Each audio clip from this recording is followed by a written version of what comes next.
नमस्कार, स्वागत अभिनंदन आप सभी का आपके अपने YouTube channel Kedarnath classes Uttarakhand में।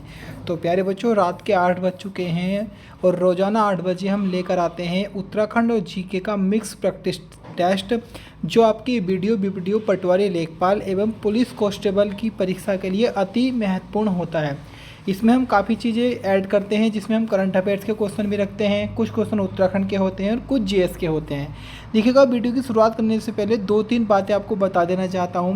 अगर आप भी स्नातक स्तरीय परीक्षा की तैयारी करना चाहते हैं, जिसमें वीडियो पटवारी लेखपाल के आपके पद आए हैं, तो मात्र 99 रुपये में क्लास हमने स्टार्ट करेंगे। 1 मई से हमारा बैच लॉन्च होगा और बहुत अच्छे तरीके से चीज़ें पढ़ाई जाएंगी। इससे पहले पुलिस कांस्टेबल का बैच हम लाए थे, उसमें भी हमारे 500 बच्चे लगभग पढ़ रहे हैं और बहुत अच्छे से उन्हें पढ़ाया जा रहा है। तो आप भी इच्छुक हैं तो मैं आपको नंबर बताता हूँ, उस नंबर पे आप मैसेज करके जानकारी ले सकते हैं। देखिएगा 9627313767, इस नंबर पे आप जानकारी ले सकते हैं। जितनी चीज़ें यहाँ पे लिखी हुई है, इतना चीज़ें आपको कवर कराई जाएंगी हमारे इस बैच में। और अधिक जानकारी आप लेना चाहते हैं तो आप हमारे डिस्क्रिप्शन में जाइएगा, वहाँ आपको 2 लिंक मिलेंगे, एक व्हाट्सअप ग्रुप को, टेलीग्राम ग्रुप को, वहाँ आप ज्वाइन कर लीजिएगा। वहाँ आपको पूरी जानकारी मिल जाएगी। साथ ही साथ जो हम टेस्ट पेपर कराते हैं, इसके फ्री पीडीएफ भी हम उन्हीं दोनों ग्रुपों में अपलोड करते हैं, वहाँ से आप डाउनलोड कर सकते हैं। तो चलिएगा, शुरुआत करते हैं आज के इस टेस्ट पेपर की। आपसे एक रिक्वेस्ट है, अगर वीडियो अच्छी लगे तो हमारे चैनल को सब्सक्राइब अवश्य करना, क्योंकि आने वाले समय में बहुत बेनिफिट होने वाला है आपको हमारे इस चैनल के माध्यम से। साथ ही साथ आपका कितना स्कोर बना टोटल 20 क्वेश्चन में से, आप कमेंट बॉक्स में करना। आप आज का हमारा टारगेट होगा लगभग 14 क्वेश्चन करेक्ट आपके होने चाहिए। चलिएगा, शुरुआत करते हैं। क्वेश्चन नंबर 1 है, निम्न में से कौन सा क्वाड समूह का सदस्य देश नहीं है? तो प्यारे बच्चों, अगर हम बात करते हैं तो चीन देश क्वाड समूह का सदस्य देश नहीं है। क्वाड की अगर हम बात करते हैं तो कुल 4 देश इस समूह में, अगर क्वेश्चन बनेगा क्वाड समूह में कितने देश आते हैं? 4 देश। एक हमारा भारत है, उसके बाद जापान है, अमेरिका है और एक हमारा ऑस्ट्रेलिया हो जाता है। तो कुल मिलाकर क्वाड में आपके 4 देश आते हैं, तो ऑप्शन सी आपका करेक्ट हो जाएगा। अगर मैं क्वाड के पूरे नाम की बात करता हूँ, अगर इसकी फुल फॉर्म मालूम कर ले तो क्वाड की फुल फॉर्म है क्वाड्रिलेटरल सिक्योरिटी डायलॉग, इसको आप लिख सकते हैं। अगला प्रश्न है, टीबी के आकार का कंप्यूटर निम्न में से कौन सा है? तो प्यारे बच्चों, इसका आंसर हो जाएगा ऑप्शन डी, माइक्रो कंप्यूटर आपका टीबी के आकार का कंप्यूटर है। 2-3 एक्स्ट्रा क्वेश्चन है, उनको आप नोट करिएगा। देखिएगा प्यारे बच्चों, आप अपने साथ में एक नोटबुक अवश्य रखा करें, क्योंकि जो भी मैं एक्स्ट्रा फैक्ट बताता हूँ उसे आप नोट कर लेना। और पूरे 7 दिन आपको ये प्रैक्टिस सेट लगाना है, 8वें दिन आपको रिवीजन करने हैं बे वाले प्रश्न। तो देखिएगा, टीबी की हम बात करें तो टीबी का जो विकास किया था वो जॉन लॉगी बेयर्ड, ये नाम याद रखना। क्वेश्चन आता है, टीबी के आविष्कारक कौन है? जॉन लॉगी बेयर्ड। उसके अलावा कंप्यूटर के जन्मदाता किससे कहा जाता है? तो चार्ल्स बेबेज को कंप्यूटर का पितामह या कंप्यूटर का जन्मदाता कहा जाता है। कंप्यूटर का मस्तिष्क कहा जाता है सीपीयू को। ये आप सभी को अच्छे से याद होगा। अब आपको बताना है कंप्यूटर साक्षरता दिवस कब होता है। अगला क्वेश्चन है हमारा, भाखड़ा नांगल परियोजना किस नदी पर निर्मित है? तो भाखड़ा नांगल परियोजना की हम बात करें तो ये प्यारे बच्चों हमारा सतलज नदी पर आ जाता है। ऑप्शन बी हमारा करेक्ट है। देखिएगा, भाखड़ा नांगल की हम बात करें तो 2 भागों में आपका बटा हुआ है, जिसका भाखड़ा वाला हिस्सा जो है वो है आपका हिमाचल प्रदेश में, और नांगल वाला हिस्सा जो आता है वो आपका पंजाब में। तो कुल मिलाकर मुख्य रूप से हिमाचल प्रदेश और पंजाब 2 राज्यों में विस्तार है भाखड़ा नांगल परियोजना का। बढ़ते हैं आगे प्यारे बच्चों। अगला क्वेश्चन है, डोबर जल संधि किसको जोड़ती है? तो देखिएगा, जल संधि को जल डमरू के नाम से भी जानते हैं, जैसे आता है पाक जल संधि। इस तरीके से आपने देखा होगा, इसको तो आपने जरूर पढ़ा होगा। इस तरीके से ये हमारा भारत है और ये इस जगह पे श्रीलंका आ जाता है, पता होगा ना। ये भारत है, ये श्रीलंका है। तो भारत और श्रीलंका को जो ये वाली इसके मध्य की जो जल संधि होती है ये जोड़ती है, इसे पाक जल संधि बोल देते हैं या पाक जलडमरू बोल देते हैं। ऐसे ही आपकी एक है जिसका नाम है आपका डोबर जल संधि या डोबर जलडमरू। तो ये प्यारे बच्चों इंग्लिश चैनल और उत्तरी सागर को जोड़ता है। ऑप्शन डी हमारा एकदम करेक्ट हो जाएगा। ऑप्शन डी हमारा करेक्ट हो जाएगा। आपके डोबर जल संधि किसको जोड़ती है? इंग्लिश चैनल एवं उत्तरी सागर को। बढ़ते हैं आगे। काहिरा का समय ग्रीनविच से 2 घंटे आगे है, अतः यह स्थित है। काहिरा की अगर हम बात करें, ईरान देश में आपका काहिरा आता है, तो यह ग्रीनविच जो रेखा है उससे 2 घंटे आगे है। तो यह इसकी स्थिति क्या होगी, अब मैं इसको आपको अच्छे से समझा देता हूँ। देखिएगा अगर हम बात करते हैं प्यारे बच्चों, ये हमारा इस तरीके से ग्लोब है, आप सभी ने पढ़ा जरूर होगा ज्योग्राफी में। तो ग्लोब पे एक रेखा खींची हुई है, एक काल्पनिक रेखा जिसको कहते हैं 0 डिग्री देशांतर रेखा। 0 डिग्री देशांतर रेखा की प्यारे बच्चों हम बात करेंगे तो इसका एक अन्य नाम और है GMT। आपके 0 डिग्री अक्षांश रेखा को एक अन्य नाम से जानते हैं GMT रेखा, यानी कि ग्रीनविच, इसका पूरा नाम है ग्रीनविच मेन टाइम रेखा। ये एग्जाम में आ चुका है कि GMT का पूरा नाम क्या है, ग्रीनविच मेन टाइम रेखा इसको बोलते हैं, क्योंकि ये आपके ग्रीनविच शहर से निकलती है जो इंग्लैंड में पड़ता है। अब प्यारे बच्चों आपको अच्छी सी चीज़ जो याद रखनी है, देखिएगा अगर हम 0 डिग्री देशांतर रेखा से अगर हम पूर्व में जाएंगे, यानी कि इस तरफ को हम बढ़ेंगे, इस तरफ को हम बढ़ते हैं तो समय बढ़ता है। क्या होता है, बढ़ता है। अगर हम इधर को जाते हैं इससे तो समय क्या होता है, घटता है। तो प्यारे बच्चों कैसे ये घटेगा बढ़ेगा इसको मैं आपको बहुत अच्छे से समझा देता हूँ, पूरा ध्यान से आपको रखना है। ये समझो कि आपकी 0 डिग्री देशांतर रेखा है, हम 1 डिग्री देशांतर रेखा मान लो, इसके अगली कौन सी है, 1 डिग्री देशांतर, इसके अगली 2 हो गई, उसके बाद 3 हो गई। तो हम जैसे एक एक आगे बढ़ते रहेंगे तो समय कितना बढ़ता रहेगा, 4 मिनट। मान लो 0 डिग्री देशांतर रेखा से 1 डिग्री देशांतर रेखा पर जब हम जाएंगे तो समय कितना बढ़ जाएगा, 4 मिनट। 2 पे जाएंगे तो कितना बढ़ जाएगा, 8 मिनट। 3 पे चले जाएंगे तो कितना बढ़ जाएगा, 12 मिनट। 4 पे चले जाएंगे तो 16 मिनट। तो इस तरीके से 1-1 डिग्री आपका समय बढ़ता है। जैसे हम 1-1 डिग्री किधर को बढ़ते रहेंगे, हम पूर्व दिशा में बढ़ते रहेंगे तो क्या होता रहेगा, 4-4 मिनट बढ़ती रहेंगी। अब हम अपने क्वेश्चन पर आते हैं। क्वेश्चन हमारा क्या था उसको देखते हैं। क्वेश्चन हमारा कहता है काहिरा का समय ग्रीनविच रेखा से 2 घंटे आगे है। अब आगे है तो मतलब ये आपकी हो गई मेन रेखा, ग्रीनविच मेन रेखा। आगे है तो किधर होगा काहिरा, इधर की दिशा होगा या इधर होगा, तो जाहिर सी बात है इधर ही होगा ना, क्योंकि आगे है समय। अगर पीछे होता तो किधर होता, काहिरा आपके 0 डिग्री देशांतर रेखा से इस दिशा में, यहाँ पे आगे है तो इधर होगा। अब कितना क्या स्थिति होगी, तो 2 घंटे बता रखा है इसका। तो मुझे बात बताइएगा 2 घंटे में कितने मिनट होती हैं, 120 मिनट होती है ना, 120 मिनट होती है। और 1 डिग्री देशांतर रेखा के लिए कितनी मिनट बताई थी मैंने, 4 मिनट बताई थी।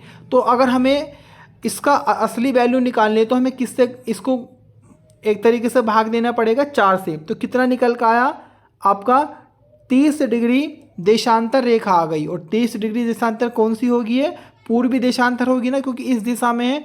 तो इसको आप 2-3 बार अगर अच्छे से देखोगे तो बहुत आसानी से समझ में आ जाएगा। अब अगर मैं आपसे ये पूछ लूँ कि कोई मान लो कोई भी शहर है, वो शहर ग्रीनविच रेखा से 1 घंटे आगे है, मतलब कोई भी शहर है उस शहर का समय ग्रीनविच रेखा से 1 घंटे आगे है, तो उसकी स्थिति क्या होगी।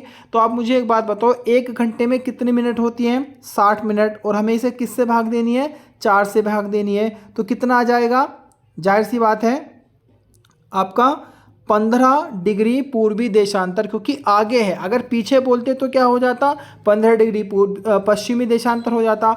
अब मैं आपको बताता हूँ, देखिएगा अब हम भारत की बात करते हैं ना, भारत का जो मानक समय है, अब यह भारत कितना आगे है, जो ग्रीनविच रेखा है, इस ग्रीनविच रेखा से भारत कितना आगे है, तो लगभग 5.5 घंटे आगे है। कितने आगे, 5.5 घंटे आगे है।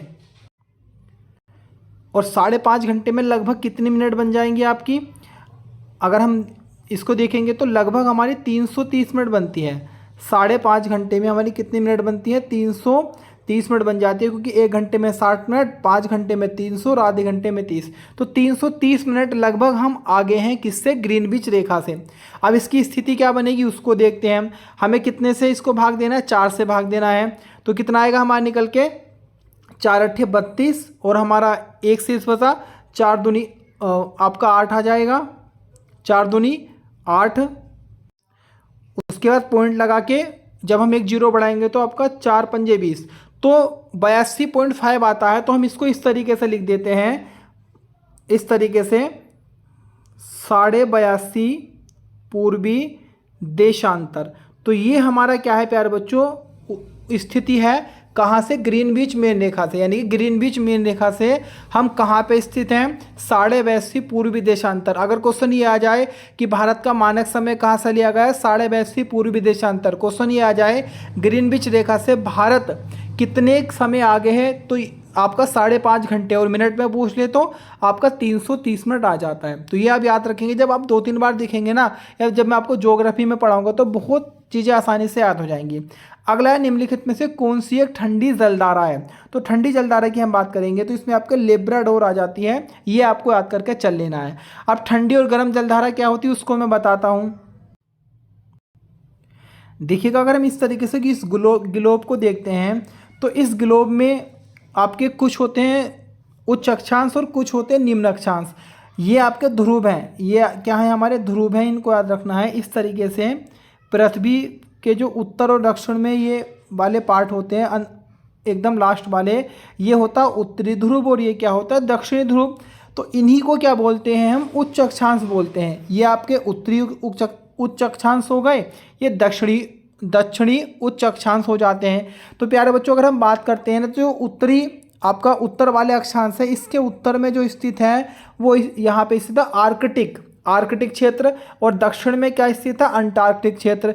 ये क्षेत्र ऐसे होते हैं यहाँ पे हमेशा बर्फ जमी रहती है। अब जब बर्फ रहेगी तो ठंडा रहेगा ना, तो प्यारे बच्चों इन क्षेत्रों से जो हवा चल के आती है, जब ये हवा यहाँ से चल के आएगी इधर को, तो मुझे एक बात बताओ, जब बर्फ से हवा चल के आएगी, यहाँ पे सब में बर्फ जमा हुआ है, जब बर्फ वाले क्षेत्रों से हवा चल के आएगी तो वो कैसी होगी, ठंडी होगी ना।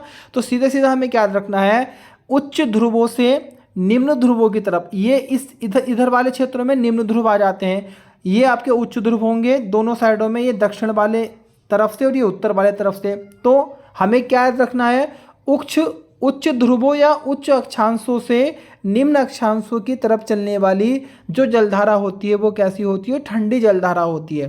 तो ये हमें याद रख लेना। बाकी जब हम ज्योग्राफी पढ़ेंगे, वर्ल्ड ज्योग्राफी, तो वहाँ पे बहुत अच्छे से मैं समझा दूंगा। अगला है हमारा, प्लेट विवर्तनिक सिद्धांत का प्रतिपादन किसने किया। तो ये क्या था प्यारे बच्चों, आपका हैरी हेस ने, ऑप्शन सी हमारा करेक्ट हो जाएगा। अगला क्वेश्चन है, कालिदास की किस कृति की गिनती विश्व की 100 प्रसिद्ध साहित्यिक कृतियों में होती है। तो इसका आंसर हो जाएगा प्यारे बच्चों अभिज्ञान शाकुंतलम, ऑप्शन डी हमारा करेक्ट है। अगला है हमारा, जम्मू कश्मीर का सदर ए रियासत पदनाम कब बदलकर राज्यपाल कर दिया गया। तो देखिएगा प्यारे बच्चों, अगर हम बात करें तो जो पहले ना जम्मू कश्मीर में राज्यपाल का जो पद था उसे राज्यपाल नहीं बोलते थे, वहाँ पे सदर ए रियासत नाम से एक पद हुआ करता था। लेकिन क्या हुआ 1965 में इस सदर ए रियासत पद को समाप्त करके आपका क्या पद बना दिया गया, राज्यपाल बना दिया गया। यहाँ ये सिर्फ जम्मू कश्मीर में स्पेशल हुआ करता था सदर ए रियासत। इसके बाद देखिएगा एक चीज़ मैं आपको बता देता हूँ, 31 अक्टूबर 2019 को जो आपका जम्मू कश्मीर था, इसे 2 केंद्र शासित राज्यों में बांट दिया गया, एक जम्मू क्षेत्र और एक आपका लद्दाख क्षेत्र। ये डेट याद रखनी है, समीक्षा अधिकारी के एग्जाम में क्वेश्चन बन चुका था कि जम्मू कश्मीर को 2 केंद्र शासित राज्यों में कब बांटा गया, 31 अक्टूबर 2009 को। वर्तमान में मैं भारत की बात करूं तो हमारे देश में 28 राज्य हैं और 8 केंद्र शासित प्रदेश हैं, ये आपको याद रख लेना है, क्योंकि पहले 7 हुआ करते थे, उसके बाद जब ये 2 बने नए तो 9 हो गए, लेकिन दादर नगर हवेली एवं दमन दीव को एक साथ मर्ज कर दिया तो एक वहाँ से घट गए, तो कुल अभी 8 केंद्र शासित राज्य हैं। अगला प्रश्न है, निम्नलिखित में सबसे बाद में क्या हुआ। सबसे बाद में क्या हुआ मैं आपको बताता हूँ। देखिएगा, जो बंगाल विभाजन हुआ था वो 1905 में हुआ था। आपका राज्य हड़प नीति जो आई थी, राज्य हड़प नीति आपकी आई थी लगभग 1848 में प्रारंभ हुई थी डलहौजी के समय और लगभग 56 तक ही चली थी। इसके बाद सहायक संधि की मैं बात करता हूँ, तो सहायक संधि अगर एग्जाम में आ जाए तो देखिएगा, सहायक संधि जो हमारे प्रारंभ हुई थी वो लगभग 1798 में हुई थी। 1798 में सहायक संधि आई थी। और स्थायी बंदोबस्त अगर पूछ रहे तो स्थायी बंदोबस्त हमारे 1793 में आया था। तो इस तरीके से अगर हम देखें, सबसे बाद में इन चारों में से क्या हुआ, आपका बंगाल विभाजन हुआ 1905 में, और सबसे पहले क्या हुआ, स्थायी बंदोबस्त हुआ। कुछ और महत्वपूर्ण फैक्ट है मैं आपको बताना चाहता हूँ, जो मोस्ट इंपोर्टेंट में इंपोर्टेंट होते हैं एग्जाम की दृष्टि से, इनको आप जरूर याद रखना। देखिएगा, बंगाल विभाजन जो किस वायसराय ने कराया था, लॉर्ड कर्जन ने, याद रखेंगे। बंगाल विभाजन रद्द कब हुआ था, 1911 में हुआ था। ये आपका लॉर्ड हार्डिंग द्वितीय ने इसको रद्द कराया था। राज्य हड़प नीति कौन लाया था, लॉर्ड डलहौजी लाया था। लॉर्ड डलहौजी ने राज्य हड़प नीति के तहत सबसे पहले किस क्षेत्र को हड़पा था, आपके सतारा महाराष्ट्र वाला क्षेत्र से उसे हड़पा था। पूरी कहानी क्या है वो मैं जीएस में बताऊंगा। सहायक संधि की हम बात करेंगे तो सहायक संधि प्यारे बच्चों लॉर्ड वेलेजली लेकर आया था, लॉर्ड वेलेजली लाया था सहायक संधि। और सहायक संधि में क्या होता था, सहायक संधि में ये होता था, देखिएगा ये आपका सहायक संधि ईस्ट इंडिया कंपनी और जो रियासत थी ना, भारत में रियासत होती थी, उनके मध्य एक संधि होती थी। इसमें यह होता था कि जो रियासतें होंगी उन रियासतों में जो सेना रहेगी वो ईस्ट इंडिया कंपनी की रहेगी। किसकी रहेगी, ईस्ट इंडिया कंपनी की रहेगी। ये राजा अपनी खुद की सेना नहीं रख सकते हैं। तो ये एक तरीके से संधि हुई थी। और सबसे पहले अगर हम बात करें, सहायक संधि को अपनाने वाला जो व्यक्ति था वो हैदराबाद का निजाम था। ये भी आपको याद करके चल लेना है। स्थायी बंदोबस्त की हम बात करें तो स्थायी बंदोबस्त आपका 1793 में लॉर्ड कॉर्नवालिस लेके आए थे। और इसकी खास बात क्या थी, ये जमींदारों और ईस्ट इंडिया कंपनी के मध्य हुआ था। ईस्ट इंडिया कंपनी ने कह दिया था जमींदारों से कि जितनी ज़मीन है भारत की देखभाल तुम करो, बदले में एक इन्होंने रकम रख दी थी कि इतना तुम्हें हमें देना होगा। अब फसल हो ना हो लेकिन तुम्हें हमें देना पड़ेगा बदले में। तो जमींदार उस करके अत्याचार करते थे किसानों पे। तो मेन रूप से आपके सहायक संधि थी ईस्ट इंडिया कंपनी और देशी रियासतों के मध्य समझौता, और स्थायी बंदोबस्त था ईस्ट इंडिया कंपनी और जमींदारों के मध्य आपके समझौता था। अगला प्रश्न है, गोरापंत सिवानी का जन्म कब हुआ था। तो प्यारे बच्चों 1923 में इनका जन्म हुआ था। अगला, रूपकुंड में पहला नरकंकाल किसने खोजा था। तो ये एच के मधवाल ने खोजा था। ऑप्शन डी हमारा करेक्ट हो जाएगा।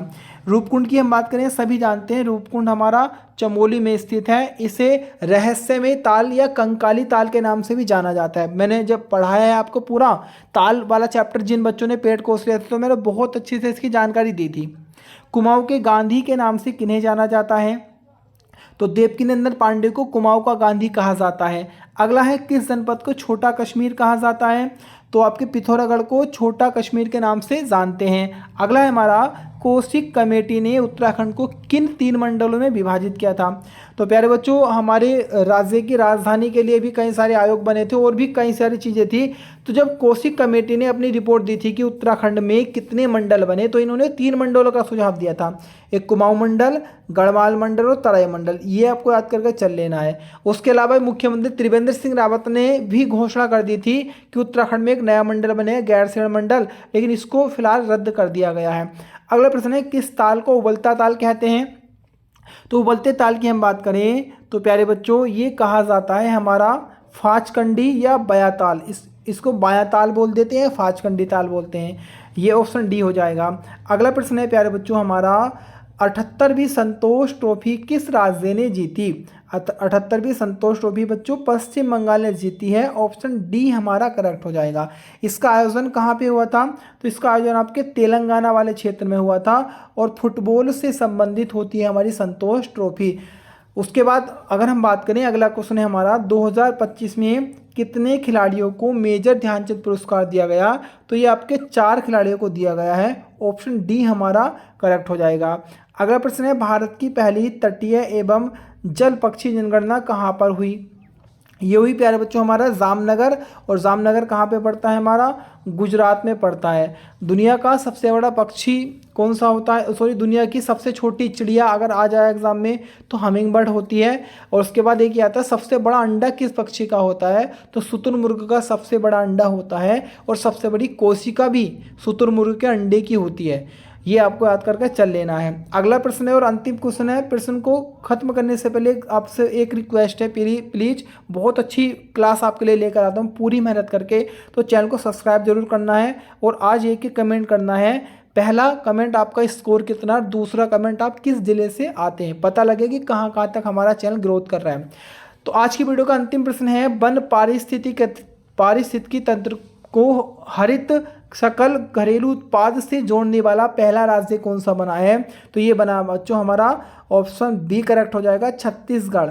आज के लिए इतना, मिलूंगा। और हाँ, रात को 8 बजे रोज लाइव आ जाया करें और कमेंट किया करें आंसर का। मिलेंगे फिर एक नवीनतम वीडियो के साथ, फिलहाल के लिए धन्यवाद।